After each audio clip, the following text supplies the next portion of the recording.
La primavera de 1220, en los bordes de la antigua tierra de Coruscant, una madre se quedó inmóvil en el polvo. Delante de ella, unos soldados mongoles arrastraban a su hija de 14 años. La niña no lloraba. No gritaba.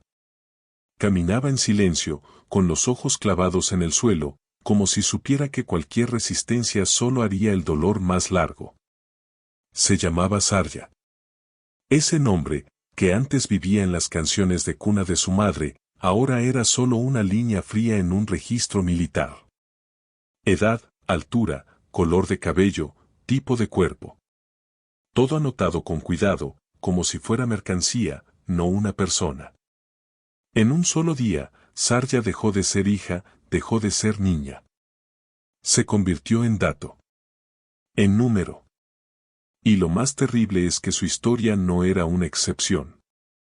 Era parte de algo mucho más grande. Un sistema donde el cuerpo de las mujeres se usaba como herramienta de poder. La conquista ya no era solo tierra y oro.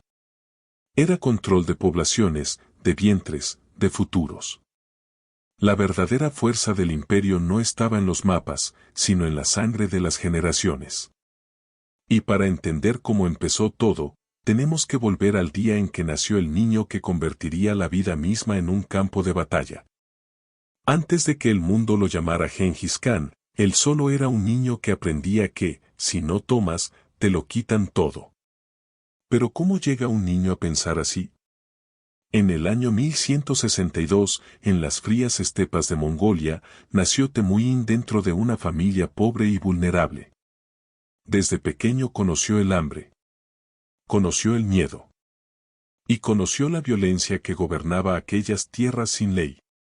Cuando su padre fue envenenado por rivales, su madre, Oelun, tuvo que alimentar a sus hijos con raíces, peces crudos y cualquier cosa que encontraran en la tierra dura. Cada día era una lucha por sobrevivir. ¿Qué aprende un niño en un mundo así? Para Temujin, la vida se dividió pronto en dos grupos, los que toman y los que son tomados. A los 16 años, sufrió el golpe que marcaría su corazón para siempre. Su prometida, Borte, fue secuestrada por otra tribu. Temujin pasó meses buscándola, escuchando rumores que nadie quería repetir. Él imaginaba lo peor y aún así seguía adelante.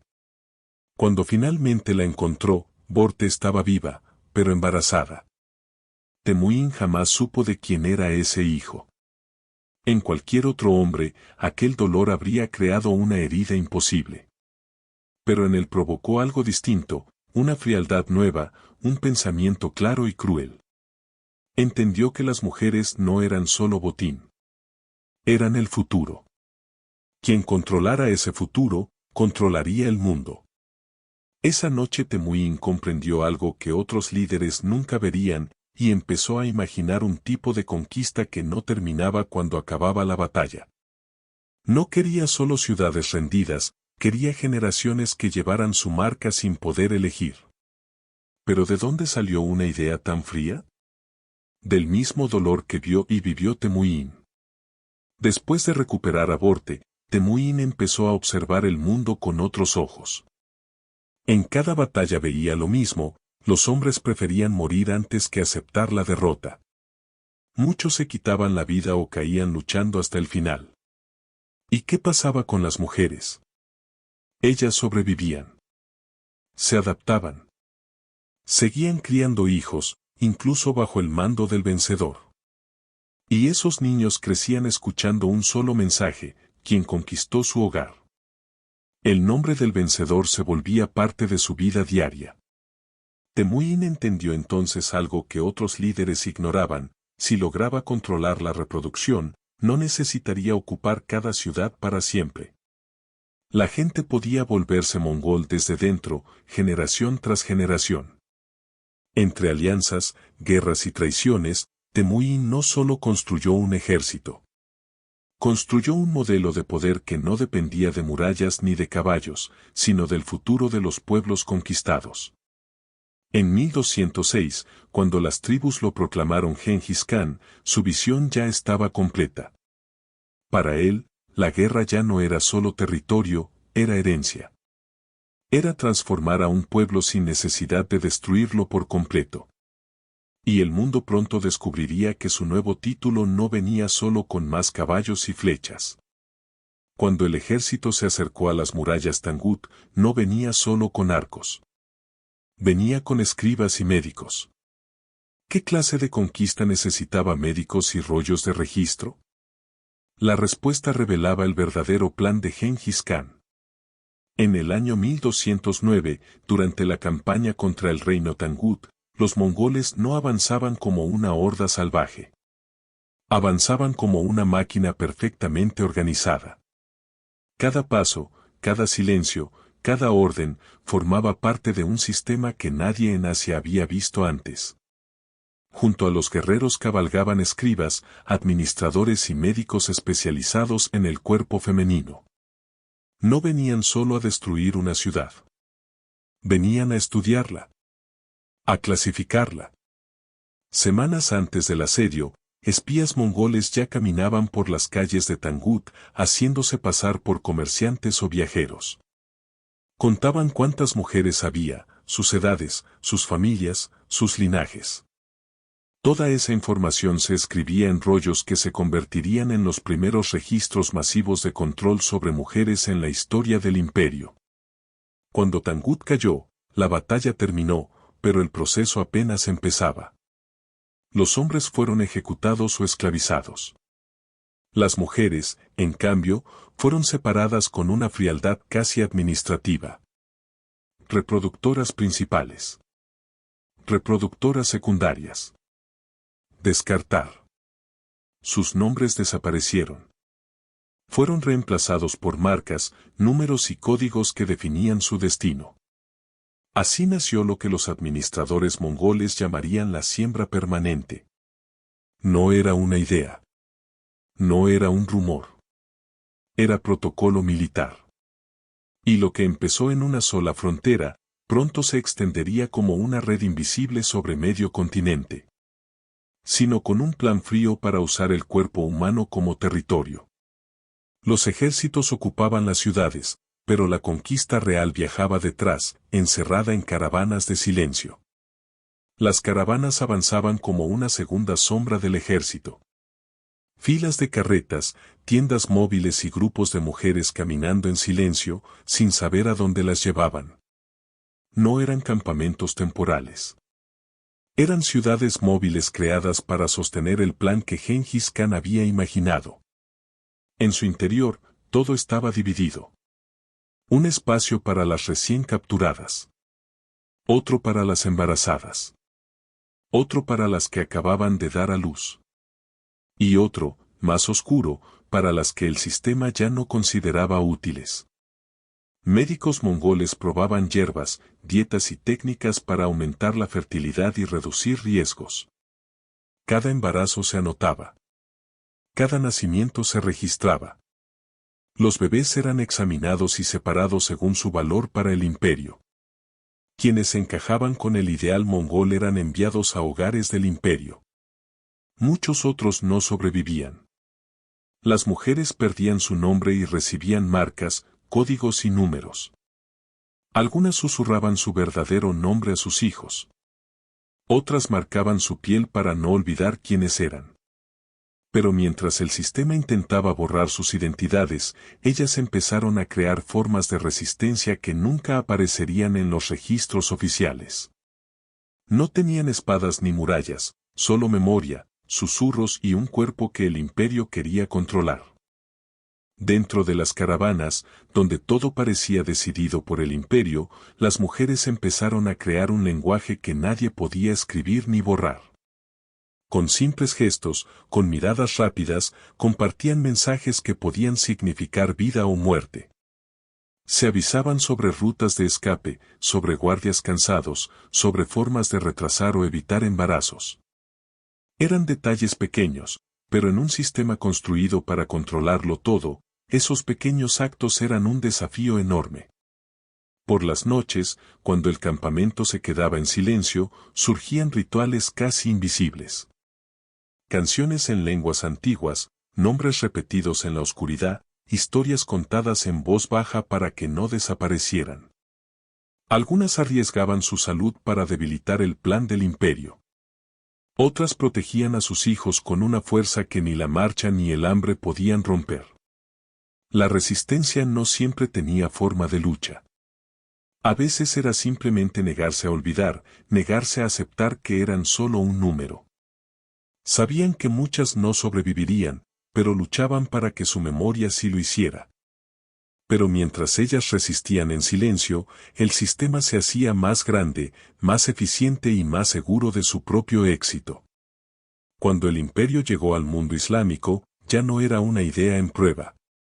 Era una máquina perfecta de control humano. Después de perfeccionar el sistema en las caravanas, el siguiente paso de Gengis Khan fue aún más ambicioso. En el año 1219, dirigió su mirada hacia el poderoso imperio joresmita. Esta vez no avanzaba solo con ejércitos, avanzaba con un mecanismo calculado hasta el último detalle. Las redes de inteligencia mongolas ya no recopilaban solo números. Registraban relaciones familiares, rangos sociales, habilidades y hasta vínculos emocionales dentro de cada ciudad. Cada dato tenía un propósito. Por eso, cuando Bujará y Samarcanda cayeron, no fue solo por la fuerza militar. Fue por un proceso preciso de separación de familias que quebraba la resistencia desde dentro. Las madres permanecían con sus bebés solo un tiempo breve, lo justo para evitar rebeliones. Después, el sistema los rompía de forma irreversible. Las mujeres nobles recibían un trato mejorado, no por compasión, sino porque sus hijos podían mezclarse con la élite mongola. Las campesinas, en cambio, eran valoradas por su resistencia física, podían soportar marchas largas y partos duros. Lo que había comenzado como la táctica de un solo hombre se transformó en doctrina del imperio, repetida por generales y por los propios hijos del Khan. Y aún así, la parte más inquietante del plan de Gengis Khan no estaba en los campamentos, sino en algo que nadie podía ver a simple vista. Las ciudades pueden reconstruirse, pero lo que entra en la sangre viaja durante siglos. Gengis Khan comprendió algo que otros conquistadores jamás imaginaron: un territorio podía perderse, pero una huella genética casi nunca desaparece. Esa idea se volvió el corazón de su estrategia. Para él, cada mujer embarazada dentro del sistema era una semilla del imperio, plantada en el futuro de pueblos enteros. Cuando murió en 1227, el sistema no terminó. Al contrario, sus herederos lo consideraron parte de la herencia. Las caravanas se repartieron entre príncipes y generales como si fueran bienes, y los hijos nacidos dentro de ellas fueron criados para servir, gobernar y expandir la influencia mongola. Siglos después, arqueólogos comenzaron a encontrar pruebas físicas de ese proceso. Fosas comunes con mujeres jóvenes y niñas, muchas separadas de los hombres. Huesos marcados por desnutrición, fracturas antiguas y el desgaste extremo de marchas interminables. En un caso, hallaron a una madre y a su hija enterradas juntas. La hija había sido llevada lejos, procesada por el sistema, y aún así terminó regresando al mismo suelo que su madre. Una vida devorada por el imperio y un destino sellado por la sangre. Pero la prueba más dura de que este sistema funcionó no está solo en las tumbas, sino en los cuerpos de millones de personas vivas hoy. No es una leyenda contada al calor del fuego, es algo que se puede medir en un laboratorio. Hoy, siglos después de la caída del imperio, la ciencia ha confirmado lo que los cronistas jamás imaginaron. Estudios modernos del cromosoma y revelan que alrededor de 16 millones de hombres vivos descienden directamente de Gengis Khan o de su familia cercana. Eso significa que 1 de cada 200 hombres en el planeta lleva su rastro. En Mongolia y Asia Central, el porcentaje es aún mayor. Pero estos números fríos no cuentan toda la historia. No muestran el dolor que los generó. Por cada línea genética hay una historia como la de Sarya, una vida arrancada, una familia rota, una cultura herida. Los registros mongoles anotaron rutas, batallas, victorias, pero casi nunca anotaron la voz de las mujeres. Sus experiencias quedaron fuera de las crónicas oficiales. Sin embargo, su memoria sobrevivió de otras formas, en canciones transmitidas en secreto, en restos arqueológicos encontrados bajo la tierra, en huellas genéticas que viajaron de generación en generación. Son fragmentos de historias que el imperio quiso borrar, pero que el tiempo y la ciencia han vuelto imposibles de ocultar. Y aún así, falta la parte más incómoda de este legado, lo que este sistema nos dice hoy sobre el poder, el cuerpo y la forma en que contamos la historia. Hay imperios que desaparecen de los mapas, pero siguen vivos en la sangre y en el silencio. Gengis Khan no fue solo un conquistador de ciudades. Fue un arquitecto de linajes. Su imperio no se levantó únicamente con batallas, flechas o caballos, sino también en espacios ocultos, caravanas, tiendas cerradas, cuartos donde nadie escribía lo que ocurría. La fuerza de su sistema no estaba solo en la violencia visible, sino en la lógica fría que lo hacía repetirse una y otra vez, incluso después de su muerte. Soldados, escribas y médicos trabajaban como piezas de la misma máquina, donde el éxito se medía en números, no en vidas. Frente a eso, las mujeres resistieron como pudieron, con memoria, con gestos, con nombres susurrados para que no desaparecieran del mundo. Y hoy, cada estudio genético que revela la huella de Gengis Khan no solo habla del pasado. También recuerda el costo humano que ese éxito dejó atrás. Porque la historia no se escribe solo en crónicas oficiales. También se escribe en huesos, en ADN y en las voces que se negaron a ser borradas. Y la verdadera pregunta no es qué hizo Gengis Khan con el mundo, sino qué hacemos nosotros con una memoria que todavía respira dentro de millones de cuerpos.